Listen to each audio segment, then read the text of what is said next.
শত্রুকে পঙ্গু করার তাবিজ। শত্রু জ্বালায় অতিষ্ঠ হয়ে গেছেন, পিঠ দেয়ালের মধ্যে ঠেকে গেছে। আসলে মানুষ মারা এটা খারাপ কাজ, মারতে চান না, কিন্তু তাকে প্যারালাইসিস করে পঙ্গু করে বিছানায় ফেলে রাখতে চান। কিভাবে আপনি আপনার শত্রুকে বান মেরে দূর থেকে শুধুমাত্র নাম দিয়ে এবং বাবার নাম দিয়ে প্যারালাইসিস করে বিছানায় ফেলে রাখবেন, পঙ্গু করে ফেলে রাখবেন, এই একটা নকশা আপনাদের মাঝে আজকে আমি দেখাবো। এই নকশাটা কিভাবে কাজ করবেন, কিভাবে এই নকশাটা প্রয়োগ করে শত্রুকে পঙ্গু করবেন, এবং কি আপনাদের যাদের কাজ হচ্ছে না, যাদের কাজ মিস যাইতেছে, অনেক টাকা পয়সা খরচ করছেন, তাদের জন্য বিশেষ করে স্পেশালি এই ভিডিওটা। এটার মাধ্যমে ইনশাল্লাহ 100% গ্যারান্টিতে বলতে পারি, 100% এই নকশার মাধ্যমে শত্রুকে প্যারালাইসিস করতে পারবেন। আপনি পৃথিবীর যে কোনো প্রান্ত থেকে কাজ করেন না কেন, সৌদি থেকে করেন, ওমান থেকে করেন, কাতার থেকে করেন, ইতালি থেকে করেন, লন্ডন থেকে করেন, জাপান থেকে করেন, যেইখান থেকে খুশি সেইখান থেকে করেন না কেন, 100% আপনার ফলাফল পাবেন। তো যাই হোক, আমি নিয়মে চলে যাইতেছি কিভাবে কাজটা করতে হবে। আপনারা ওই নিয়মটা প্রয়োগ করে কাজটা করবেন, 100% ফলাফল পাবেন। তো অবশ্যই নিয়মটা মনোযোগ সহকারে শুনবেন, কারণ নিয়ম যদি ভুল করে সেক্ষেত্রে কিন্তু কাজ করতে পারবেন না। হয়তো বা দেখা গেছে আপনি এর আগে চেষ্টা করছেন, হয়তো দেখা গেছে চেষ্টা করছেন কিন্তু সঠিক নিয়মে না, অন্যতান্ত্রিকের কোনো বিদ্যাতে চেষ্টা করছেন। একটা জিনিস মনে রাখবেন, ইউটিউবটা এমন একটা পরিস্থিতি, ইউটিউবে কিন্তু অনেক তান্ত্রিক আছে, কিন্তু তার ব্যবসার জন্য কিন্তু সঠিক নিয়মটা বা পূর্ণাঙ্গ নিয়মটা আপনাদেরকে দেয় না। নিয়ম বলে দেওয়ার দেখ, নিয়ম আপনাদেরকে মানে না বলে তাদের কাছে রেখে দেয়। তো আমি আপনাদেরকে পূর্ণাঙ্গ নিয়ম দিয়ে দিতেছি, এই পূর্ণাঙ্গ নিয়ম ব্যবহার করে কাজ করলে 100% ফলাফল পাবেন। তো বিশেষ করে এই কাজটার জন্য শুধুমাত্র করার পূর্বে আমার কাছ থেকে ফোন করে অনুমতি নেবেন, এতটুকু যথেষ্ট, অথবা কমেন্ট করে অনুমতি নেবেন, আমি অনুমতি দিয়ে দিব, তারপর আপনারা এটাকে প্রয়োগ করতে পারবেন।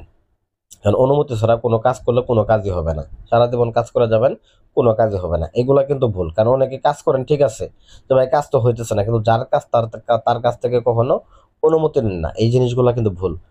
তো প্রথমত শত্রুর নামটা, শত্রুর বাবার নামটা জোগাড় করবেন, এই নকশাটা নেবেন, যে কোনো শনিবার অথবা মঙ্গলবার দিন মোমবাতি আগরবাতি জ্বালা আসন করবেন, পাক পবিত্র হয়ে আসন করে বসবেন। ঠিক আছে? তো বিশেষ করে কাম সিঁদুর নেবেন। একটা জিনিস জানেন, সাধনা জিনিসটা কিন্তু সাধারণ কোনো বিষয় না, এটা কিন্তু অনেক গুরুত্বপূর্ণ একটা জিনিস। এই কাম সেতু দ্বারা কালি বানিয়ে এই নকশাটাকে অবশ্যই অঙ্কন করবেন। অঙ্কন করবেন কোথায়? কার উপরে? একটা সাদা কাপড়ের উপর অঙ্কন করবেন।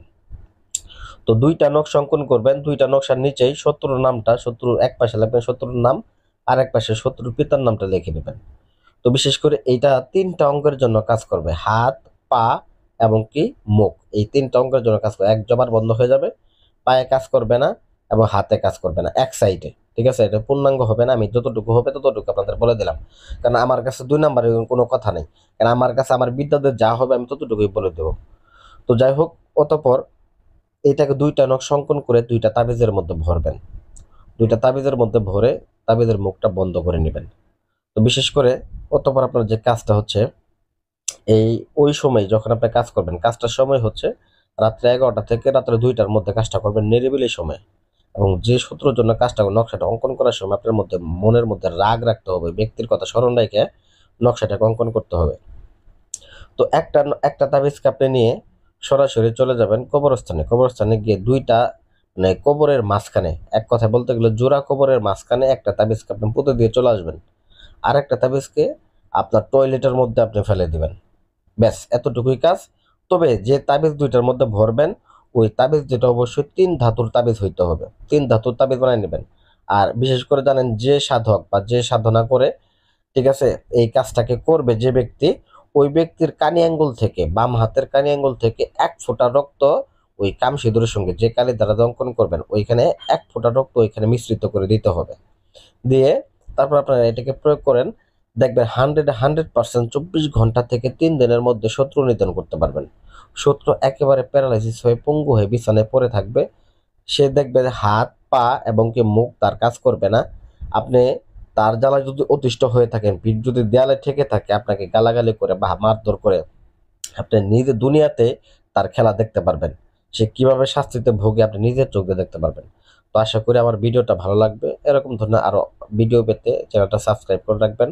অবশ্যই ভিডিওটা লাইক করে শেয়ার করতে ভুলে যাবেন না, কারণ শেয়ার করলেই অনুমতি পাবেন, শেয়ার না করলে অনুমতি পাবেন না। ঠিক আছে? ধন্যবাদ সবাইকে, ভালো থাকবেন। আসসালামু আলাইকুম।